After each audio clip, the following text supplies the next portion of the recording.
Good morning. I invite you, if you have an animal companion in your home, to call it or bring it over to where you are as we do this animal blessing. Our family cat, Emily, did not want to come in this morning, so I've got the stuffy of black cat that I'll be doing this with, but I invite you to do this with your animal.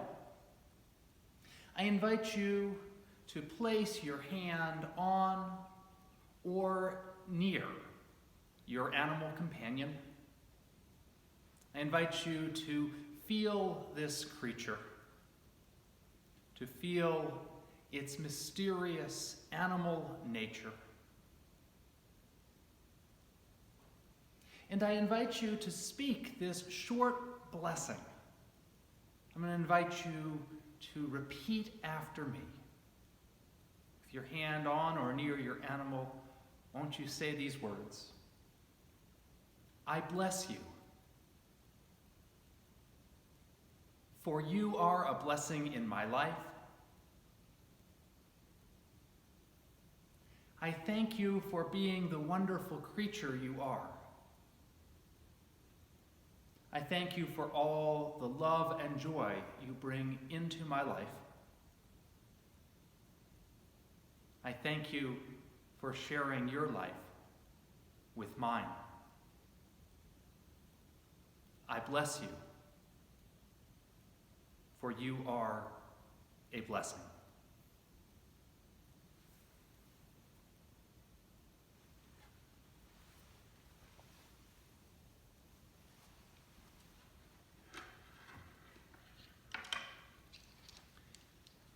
Each week we hold a time for sharing the joys and the sorrows that we bring with us into this community.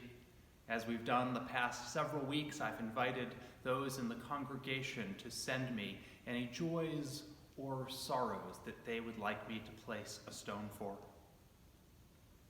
On this Blessing of the Animals Sunday, we're going to place the first stone, a stone of memory, for any pets, any animal companions that we may have lost in the past year. I invite you to hold their memories and to remember their love.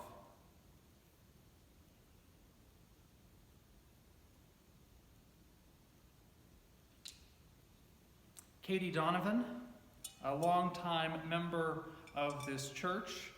We place this stone for Katie.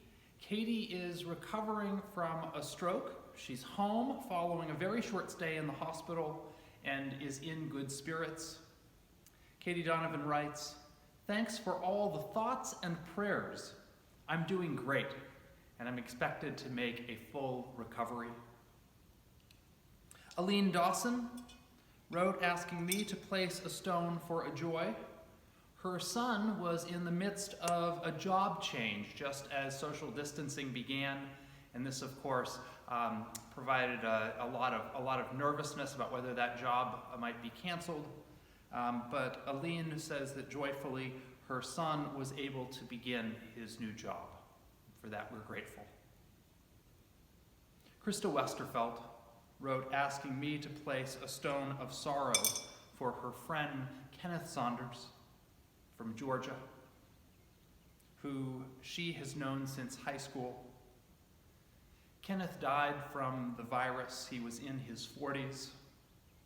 And Krista asks that we hold Kenneth's family, friends, and community in our prayers. Jamie Nunnally asked me to place a stone of sorrow for her longtime friend Dana from St. Petersburg, Florida. Dana died this past week on the 15th. We place this stone especially for those who are isolated and vulnerable, and for those who struggle with depression and other forms of mental illness. So we hold Jamie and Jamie's dear friend Dana in our hearts. The final stone is placed this morning for all those joys and sorrows that we hold in our hearts that were not spoken. We hold them all.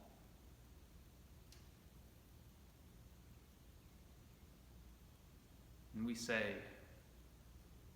together, Amen, and blessed be.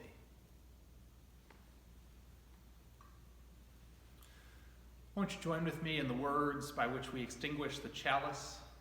Say together, we extinguish this flame, but not the light of truth, the warmth of community, or the fire of commitment.